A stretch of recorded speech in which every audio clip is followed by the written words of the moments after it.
Mukbang kaldero ito na. Kasasayangan lang ito doon. Kasasayangan lang. Katapos ng pagsaing, kukunin muna natin yung kanin mga idol. Para kasalanan mo ito doon pag hindi ito mag-viral ha. Ito na. Yan yung kanin, kinuha ko kayo. Ito yung mukbangin natin. Kaldero daw mukbang. Mukbang kaldero daw siya doon. Shout out sa mga solid followers ko dyan ha. Mga bata, huwag yung magayain. Mag-enjoy lang kayo. Manunood. Ito na. Yan na mga idol. Ipurahan na natin ito.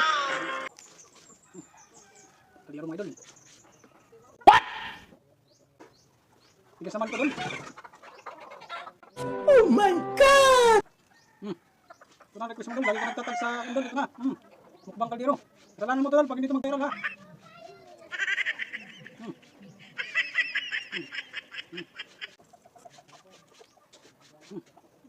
Parang kasipatan lang ko sa akin doon, no? Tama kayo. Ako naman eh. Sabi ko, okay lang. Sama, gawa ko yung request nyo. Wala.